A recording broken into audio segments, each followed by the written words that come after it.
Hello friends, welcome to Athens Kitchen. ഇപ്പോൾ ചക്ക സീസണൊക്കെ തുടങ്ങിയല്ലോ. നമുക്ക് വരിക്കച്ചക്ക വെച്ച് ചക്ക ഹൽവ ഉണ്ടാക്കുന്നത് എങ്ങനെയെന്ന് നോക്കാം.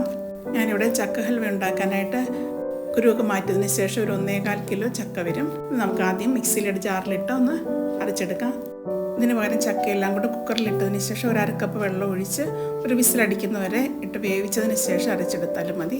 മിക്സിയുടെ ജാറിലേക്ക് ഒരു 1/4 ഭാഗത്തോളം ചക്ക ഇട്ടതിന് ശേഷം ഒരു 1/2 കപ്പ് വെള്ളം കൂടെ ഒഴിച്ച് നന്നായിട്ട് പേസ്റ്റ് പോലെ അരച്ചെടുക്കാം. അരച്ചെടുത്ത പൾപ്പ് ഏകദേശം ഒരു 5 കപ്പുണ്ട്.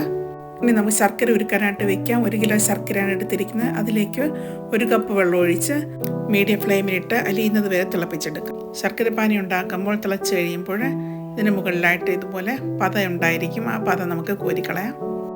ആദ്യം നമുക്ക് ചൂട് കട്ടിയുള്ള ഒരു പാനിലേക്ക് 2 ടീസ്പൂൺ നെയ്യ് ഒഴിച്ചു കൊടുക്കാം. അതൊന്ന് ചൂടായി വരുമ്പോഴേക്ക് ഒരു 1/4 കപ്പ് കാഷ്യൂ നുറുക്കിയത് ഇട്ട് കൊടുത്ത് ഒന്ന് റോസ്റ്റ് ചെയ്തെടുത്ത് വെക്കാം. അത് റോസ്റ്റായി വന്നിട്ടുണ്ട്. നമുക്കത് കോരി മാറ്റി വയ്ക്കാം. ഇതേ നെയ്യിൽ തന്നെ നമുക്ക് അരച്ച് വെച്ചിരിക്കുന്ന ചക്കയിലെ അതിലേക്ക് ഇട്ട് കൊടുക്കാം. ലോ ഫ്ലെയിമിൽ ഇട്ട് വേണം നെയ്യിലേക്ക് ചക്ക ഇട്ട് കൊടുക്കാനായിട്ട്, അല്ലെങ്കിൽ നെയ്യ് പുറത്തേക്ക് തെറിക്കാൻ സാധ്യതയുണ്ട്. മീഡിയം ഫ്ലെയിമിലിട്ട് ചക്ക നമുക്ക് നന്നായിട്ട് വഴറ്റിയെടുക്കാം.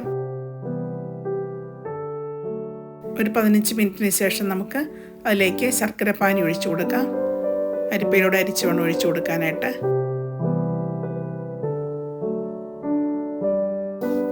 എല്ലാം കൂടി നന്നായിട്ട് ഇളക്കി കൊടുക്കാം. ചക്കയും ശർക്കരയും കൂടി നന്നായിട്ട് കുറുകി വറ്റി വരുന്നത് വരെ നമുക്ക് ഇടയ്ക്ക് ലോ ഫ്ലെയിമിലും ഇടയ്ക്ക് ഹൈ ഫ്ലെയിമിലും ഇട്ട് വറ്റിച്ചെടുക്കണം. ഇതുപോലെ കുമള വന്ന് പുറത്തേക്ക് പൊട്ടാൻ സാധ്യതയുണ്ട്. ആ സമയം നമ്മൾ ലോ ഫ്ലെയിമിലേക്ക് ആക്കി കൊടുക്കുക.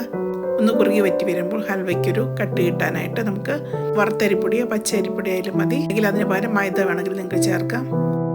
1 കപ്പ് തേങ്ങാപ്പാലിലേക്ക് 6 ടേബിൾ സ്പൂൺ അരിപ്പൊടിയാണ് ചേർത്തിരിക്കുന്നത്.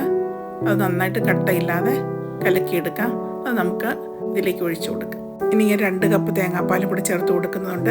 1/4 പാൽ മാത്രമാണ് എടുത്തിരിക്കുന്നത്. 2.5 കപ്പ് തേങ്ങയും 1/4 കപ്പ് വെള്ളം കൂടി ഒഴിച്ച് അരച്ച് പിഴിഞ്ഞെടുത്തതാണ് തേങ്ങാപ്പാൽ.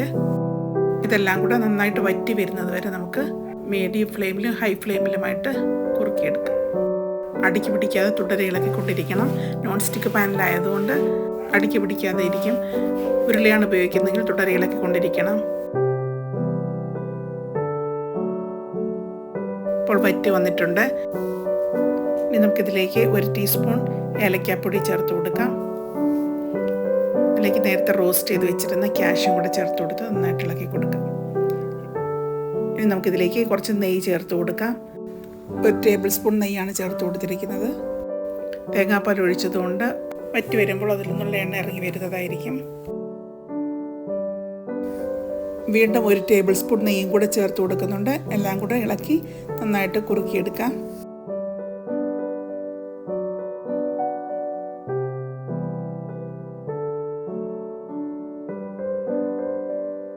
ഇപ്പോൾ നന്നായിട്ട് വറ്റി പാത്രത്തിൽ നിന്ന് വിട്ടു വരാൻ തുടങ്ങിയിട്ടുണ്ട്. എണ്ണ തിളങ്ങി വരാൻ തുടങ്ങിയിട്ടുണ്ട്.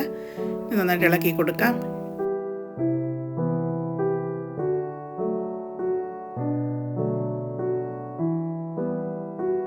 എണ്ണയൊക്കെ പുറത്ത് വരാനായിട്ട് തുടങ്ങിയിട്ടുണ്ട്.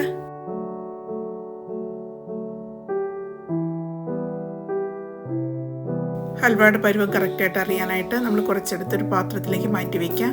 അത് തണുത്ത് കഴിയുമ്പോൾ നന്നായിട്ട് ഉരുണ്ട് വരുന്നുണ്ടെങ്കിൽ അതാണ് പരുവം. ഇപ്പോൾ എണ്ണ എല്ലാം പുറത്തേക്ക് വരുന്നുണ്ട്. നന്നായിട്ട്